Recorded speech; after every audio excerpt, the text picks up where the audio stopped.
Alright, so now we got formatted archetypes set triangle. It was requested by Gary Vegan. I think I pronounced his last name right, probably not, but Hungarian isn't my first language, I barely speak English. But yeah, Gary requested this because he's working on a new format thing and wants to get people's opinions on it. I imagine it's format like some of the rest or something like that. I mean, like Highlander format and stuff like that, or like Goat format and other stuff like that. He's working on his own sort of thing, so let's see what this set triangle is, besides, I don't know, T-set pass. So, yeah. If you're wondering why I have the screen recording thing that didn't watch the previous episode, it's just so I can have the subtitles on the screen for more than a nanosecond due to YouTube's new subtitle glitch thing that's working with it. Because, you know, whenever YouTube updates, rest assured, it's not to make the website better for you. Anyway, please don't delete my channel. 3, 2, 1... A Yu-Gi-Oh! Mai kompetitív része egy bonyolult, összetett, gondolkodást és gyakorlást igénylő játék. Sajnos egyre gyakrabban tapasztalni, hogy egyre több játékos inkább meghátrál tőle, mert realizálják, hogy az az Archetype, illetve pakli, mi a legközelebb áll a szívükhöz, már nem játszható és eredményeket nem tudnak elérni. What do you mean Laval didn't win Worlds? Összeültem a Casual Broadcast srácaival, Vertiasszal és Arxiusszal, akik megindították bennem a szinte tökéletes Yu-Gi-Oh! Format ötletét, ami ahhoz járul hozzá, hogy mindenki számára, aki játszik ezzel, élvezetes és pozitív élmény maradjon meg benne. Sziasztok, én Geri vagyok, és a mai videóban fogom forradalmasítani a Set Triangle formatot. What is this gonna be, like toss format? For those who don't know, I think it was Thunder Dragons, Orcus, Salad. Minden akörül forog, hogy az ellenfeled fel tudja húzni azt a bizonyos lapot, amivel át tud menni a bordodon, meg tudja oldani azt a helyzetet, amit te felállítasz, és hogyha nem, akkor nagyon nagy eséllyel veszít, majdnem, hogy áttörhetetlen bordokat raknak ki az ellenfelek, és így evenly a kaijuk, és nagyon inkább már a board break irányvonal az, ami felerősödött, ami miatt nagyon sok deck azonnal szinte el is tűnt. Az interaktivitás vesz ki a játékból, mert lényegében egy lappal meg tudod oldani az ellenfeledet, egy lappal tudsz nyerni, és maga az a tényleges küzdelem, ami a játék téren történik, elveszíti a varázsat, mert lényegében nincsen, mert felhúztam azt az egy adott kártyát, amivel megnyerem a játékot, vagy nem húztam fel azt az egy adott kártyát, amivel megnyerem a játékot.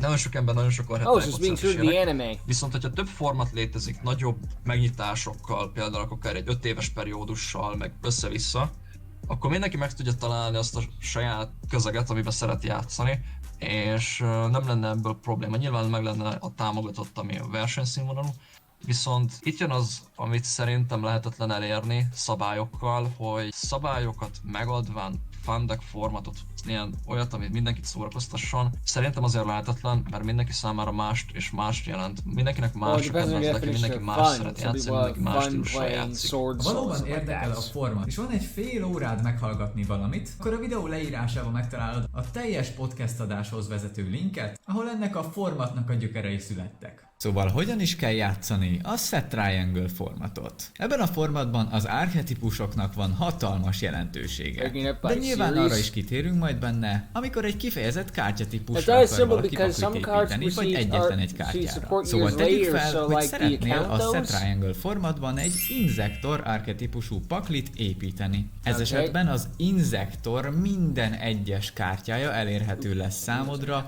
korlátlanul ebben a formatban, függetlenül attól, hogy a későbbi supportjai melyik setben jelentek meg. Viszont az archetípusba tartozó kártyákon kívül egyéb kártyákat csak is 3 main booster set lapjai közül választhatod ki, amelyeknek a magyarázata a következő háromszögbe rakható. A legelső Inzektor kártya az Order of Chaos boosterben jelent meg, az egyéb kártyáidat ebből a setből, plusz az előtte lévő megjelent main setből, és az utána lévő rögtön megjelent main setből válogathatod össze. Pontosan 3 boostert jelent ez, az Order of Chaos előtt adták ki a Photon Shockwave-et, azután pedig a Galactic Overlord következett. Igen, tudom, most arra gondoltok, hogy hát ez milyen rossz, hát így nem lehet handtrappeket, meg ilyen brutál erős staple-öket játszani, de hát igazából pont ez volt.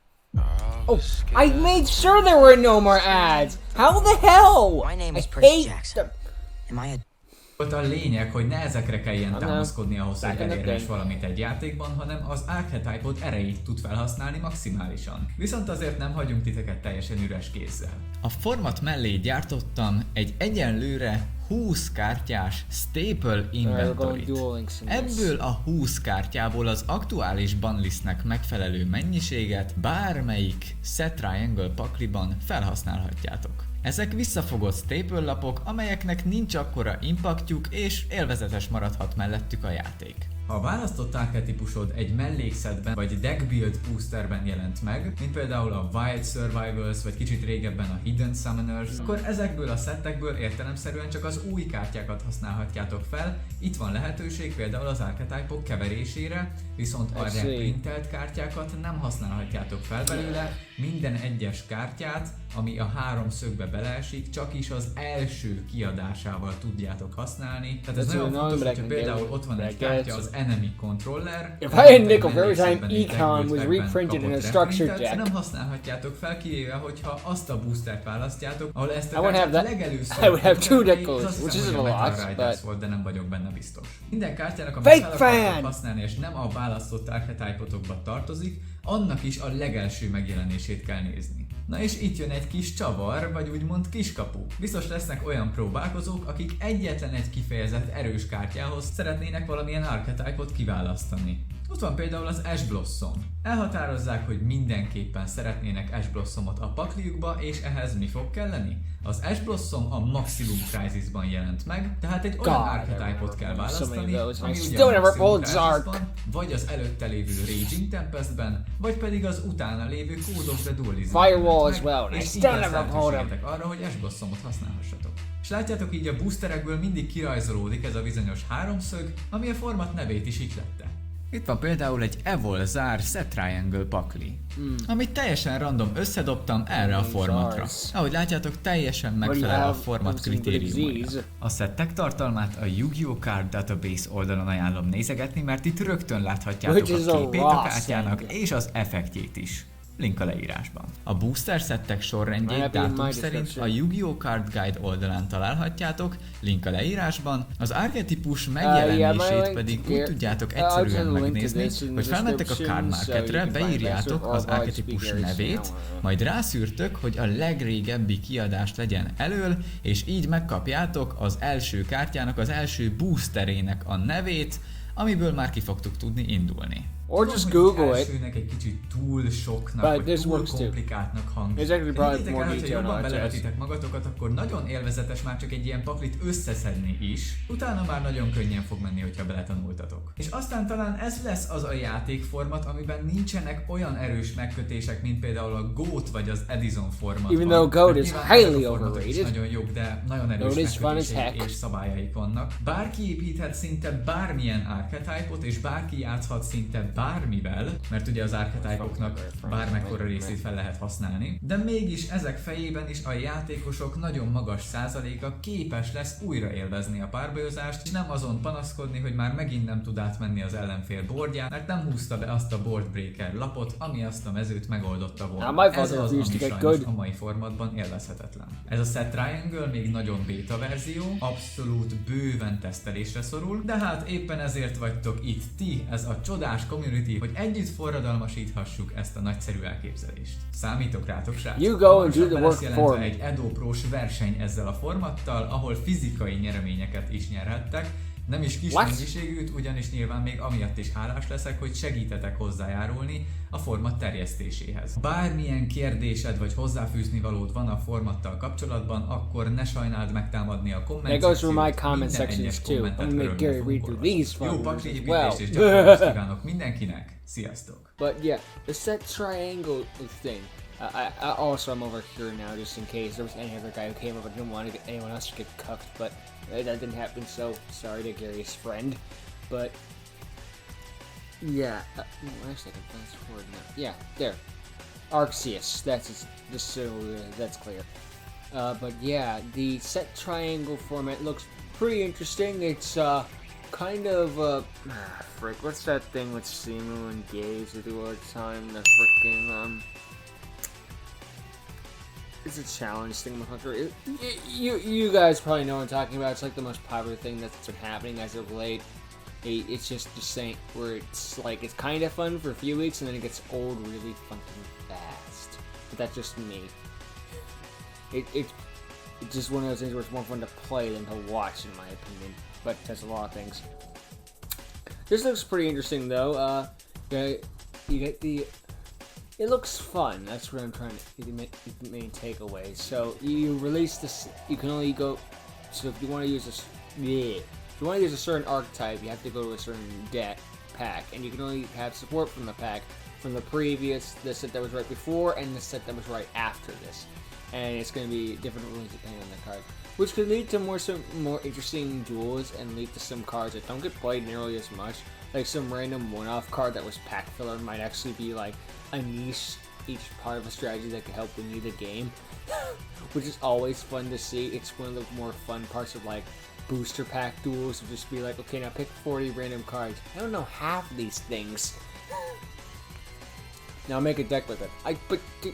Okay.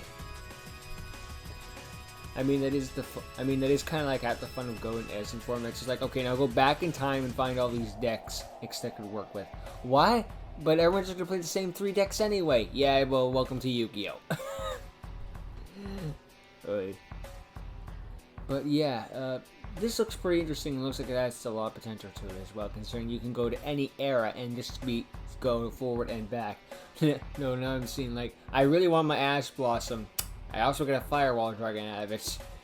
I wonder how this would work with the rods and stuff like that. So like, they didn't say anything about the ban list, so I get about there being a ban list. So I guess if you roll Firewall Dragon, safe bet it's gonna be errata, the errata version. You're not going around with pre-errata.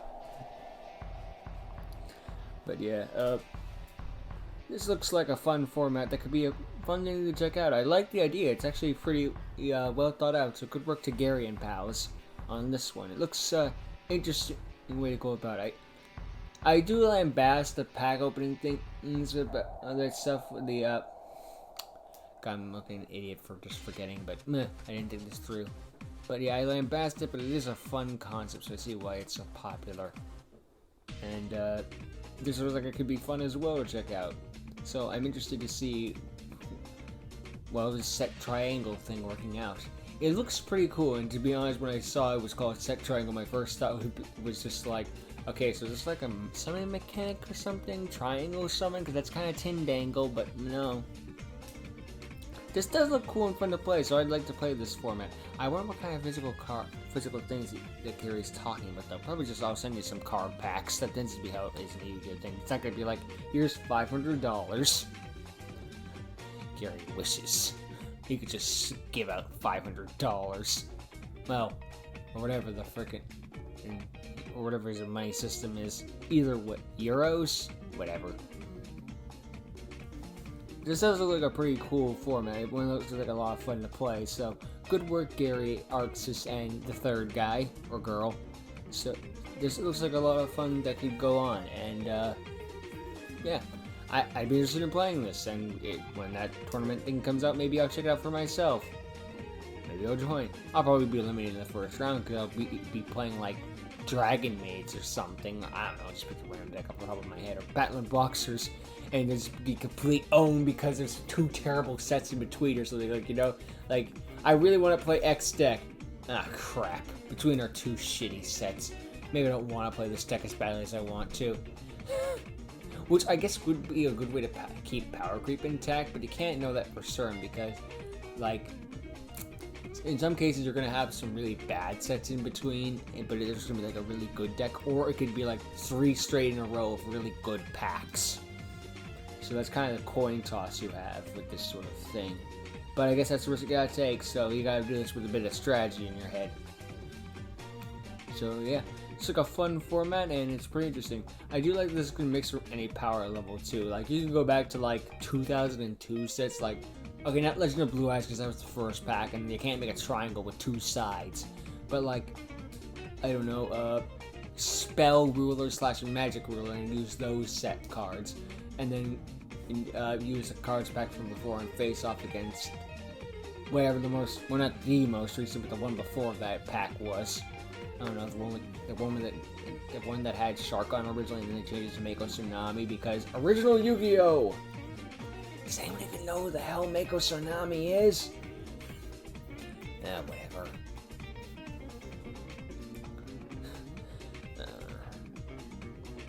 Whatever. This does look like a cool format, so I've been wanting to check this thing out. Maybe I'll bring this up to some friends of mine. We'll try it out. Yeah, it looks cool. So good work, Gary and friends. And now I'm just repeating myself and saying the same thing over and over again. So yeah, what do you guys think? Leave in the comments. And until next time, bye bye. Oh, I'm sorry. I meant to say until next time. CS dog.